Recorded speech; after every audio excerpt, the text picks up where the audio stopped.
بخشیده بر روز جوانان تاجیکستان در مرکز ولایت سوخت مسابقه ورزشی لیگ والیبال شهر خوجند برگزار شد. چورابینی ورزشی مذکور که همساله با تشبث بخش کار با جوانان و ورزش شعبه معارف و فدراسیون والیبال شهر گذرانیده می شود، امسال در سطح بلند تشکیلی جریان گرفت. در مسابقه 24 دسته پسران و 16 دسته بانوها از مؤسسه‌های تحصیلات میانه عمومی مرکز ولایت اشتراک و مهارت سنجی کردند و بهترین ها به دور نهایی راه یافتند. دور نهایی مسابقه در تالار ورزشی مکتب غیر دولتی گیوت برگزار گردید. بین پسران در دور نهایی دسته های مؤسسه تحصیلات میانه عمومی رقم 3 و گیمنازیوم یک بین هم واخوری دایر نمودند و واخوری این دسته ها با پیروزی تیم مؤسسه تحصیلات میانه عمومی رقم 3 به انجام رسیده. آنها صاحب مقام یکم، حریفانشان صاحب جای دوم و والیبال بازان دسته گیمنازیوم رقم 24 صاحب مقام 3 شدند.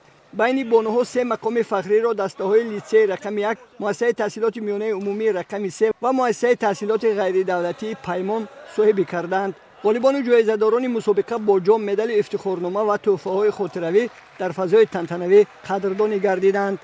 همچنین بخشیده بر روز جوانان تاجیکستان و گرامی داشت خاطری یکی از اولین آموزگاران تربیت جسمانی جماعت دهات خسته‌ورز احمد خوجا ایشانوف که در تربیت نسل نورست در روحیه ورزش دوستی و رشد تربیت جسمانی و ورزش در ناحیه باباجان غفوروف سهم ارزنده گذاشته است، در تالار ورزشی مجمع انشاءات‌های ورزشی جماعت خسته‌ورز این ناحیه مسابقه ناحیوی عاید به والیبال بین خوانندگان مؤسسه‌های تحصیلات میانه عمومی برگزار شد.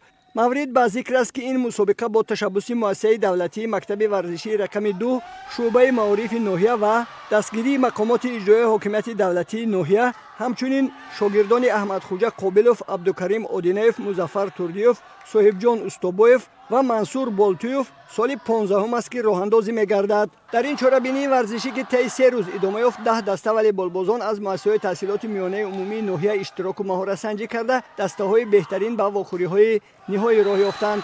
دسته‌های مؤسسه‌های تحصیلات میانه عمومی رقم‌های 34 و 4 مهارت خوب نشان دادند و سزاوار مقام 3 گردیدند.